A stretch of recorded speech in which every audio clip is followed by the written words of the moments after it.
Before history called him the Lion of God, before his name was whispered in both fear and admiration, Hamza was already a man carved from strength. Born into the noble clan of Banu Hashim, he grew up in a society where honor meant survival and power defined respect. Mecca was not merely a city, it was a battlefield of pride, trade, and tribal dominance. And Hamza thrived in that world. He was known for his physical strength, his sharp aim as a hunter, and his commanding presence.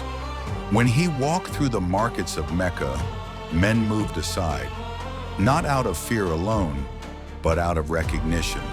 He was a warrior in a warrior society, yet beneath the surface of tribal loyalty and tradition, Mecca was restless. Idols filled the Kaaba. Inequality ruled the streets. The strong devoured the weak.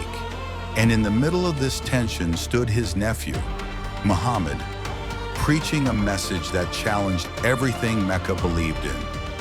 At first, Hamza observed from a distance. He was not hostile, but neither was he fully committed, until the day honor, blood, and truth collided.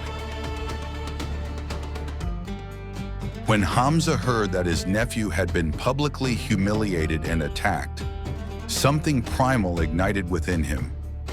This was not just about family. This was about dignity. He stormed toward the Kaaba, where the Quraysh elite gathered.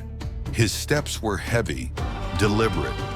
The air itself seemed to shift.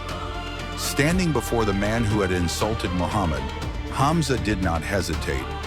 With his bow still in hand from hunting, he struck him in front of everyone. And then he said words that echoed like thunder in the heart of Mecca. "I follow his religion." It was a declaration that shattered silence. Hamza's conversion was not quiet or cautious. It was explosive. His presence alone shifted the balance of power. The early Muslims, once forced into secrecy and fear, now had a shield made of iron and conviction. For the first time, they walked openly around the Kaaba in prayer. Two lines, one led by Muhammad, the other by Hamza. It was more than symbolism, it was defiance. Then came Badr. On the battlefield, Hamza was relentless. He moved with focus and fury, striking with precision. Tradition says he wore a feather to be recognized in battle, not for vanity, but as a signal. I am here. He fought not for tribe, not for wealth, not for pride. He fought for belief. At Badr, his courage sent shock waves through the enemy ranks. Victory came against overwhelming odds, and Hamza stood among its architects. But destiny was not finished. At Uhud, the tide turned. Confusion spread.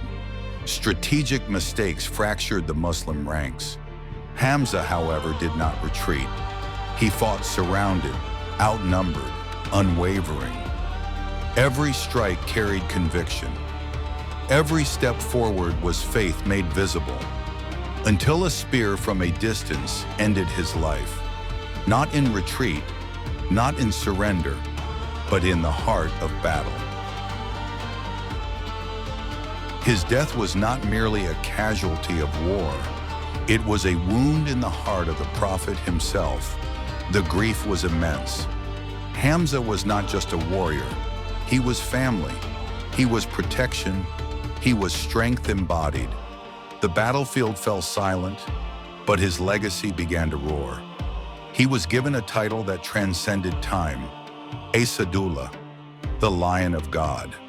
Hamza's life was transformation, from a noble of tribal Arabia to a pillar of faith, from a hunter of lions to a lion in defense of belief. His story is not about invincibility.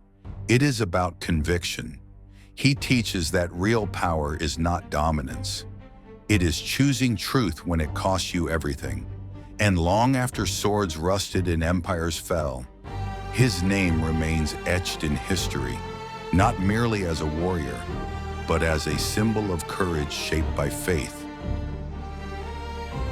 Don't forget to like and subscribe. Comment below who you want next.